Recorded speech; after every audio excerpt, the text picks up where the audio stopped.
Okay, I don't know how clear this will come out because I say the phone doesn't like looking into the light. If I shut this blind over, I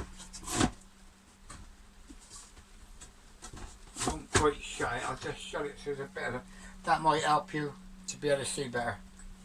But anyway, if the fire goes wrong, you need to be able to get at it quickly.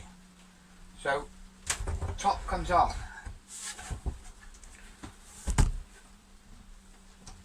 Part 1 comes off. They're all a bit stiff at the moment, but I repainted them yesterday.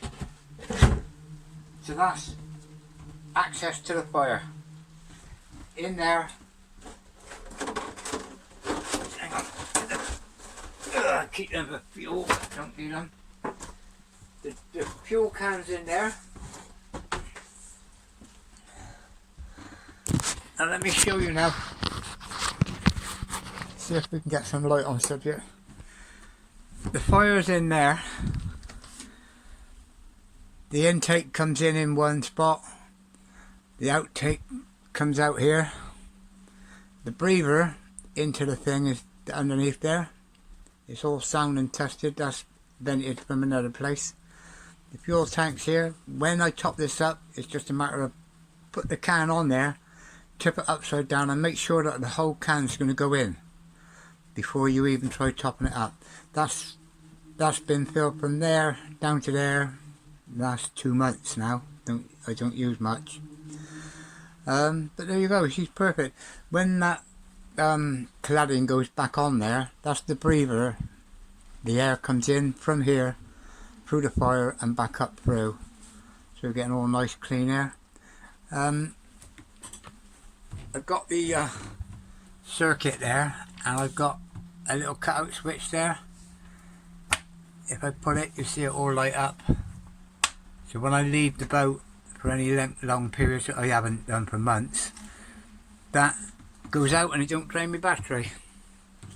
And as I say, I've got three power packs in there that does the job. But there you go, that all comes apart as fast as it goes back together. In an emergency, all that can be ripped out so as I can get at it instantly. Hopefully nothing will ever go wrong, but no tools needed to get at it. Let me put that back on. Let me show you that again. Once this is all fitted in, it's just a minute, half a minute to put all that back on. This top comes off. There's a cupboard to get into there if you want to get into that fire. That lifts off instantly as well, so that would come off and everything's open. But once this is all in, there's nothing holding it in place bar the work surface.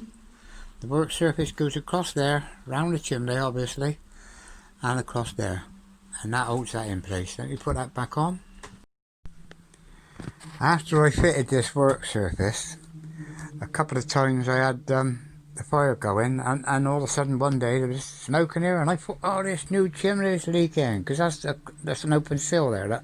That's how the fire comes out. That's fitted to the fire, and the fire's all in one piece up to that point there. And I thought, it's leaking there. And what it was, the wood was burning here. So now I put stops on there, and this can't touch that no matter what happens. And now the fire, let me go into the fire now for you. I've got a couple of fire tools there, gloves for putting the coal on.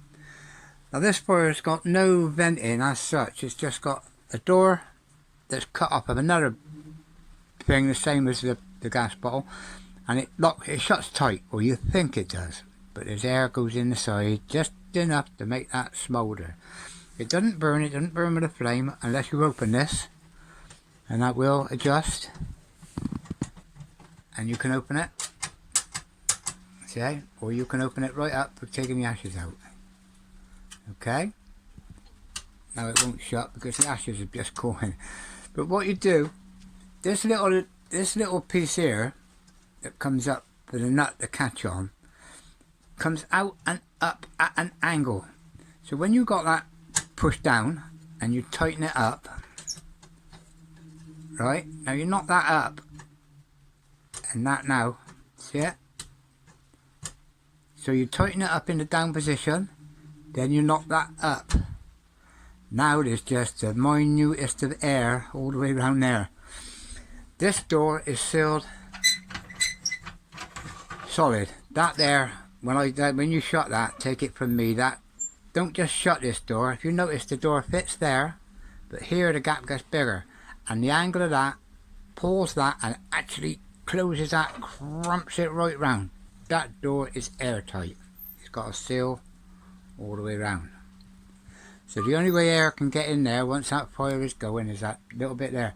And at night, once the room's warm, and I turn that tight now and I leave it down. That now is airtight, and all that fire does is smoulders. And I can put a carrier bag, I put a little fire log, what's left over from the fire the other day, I don't know if you can see it, I disturb that and get all the ash to the bottom. Okay, I won't do it now because I don't want to make a mess. I put a little fire starter in the middle of there, then I put coals all around it, I light it. Then once it's going, I put coals all over the top of it and I shut it. Now, all I add to that fire every day is a sandwich bag full of coal. And a bag of coal lasts me 3 weeks. And that's burning the fire every night. And believe it or not, that fire, I can light that early in the year, 8 o'clock at night, and that will still be going at 2 o'clock in the afternoon. This time of year, I don't light it till like 9:30, and it's still going till 4 or 5 the next day. But try not to light it. What I've started doing lately, if it goes off chilly on the night, I just put in 1 handful of coal on a little bit of a fire log. I don't know if you've ever seen Poundland fire logs. I buy them all the time. There's the one in there that I'm using. I keep it that way it don't go dry. But the fire logs actually come like that. They burn for 3 hours if you just light them as they are like that and leave them on like a tray. They're ideal for putting on your barbie after you've had a barbie. But I break them up into 5 chunks. So one of those chunks will burn for 2 hours with a handful of coal on top of it. So if this time of year now, if it's cold on the evening, I can light it at 9:30, and by 2-3 o'clock in the morning it's gone down to more or less nothing. So they're worth having. And the Poundland fire starters, I find they're a little bit dry, and when I use them, what I do, I've always got a little bit of white spirit. I need another bottle now, but I buy that in Poundland as well, and I put a little bit of that on top of the fire starters and the fire's away. But there you go. That's an addition, by the way. Me fire logs are all kept underneath the step now.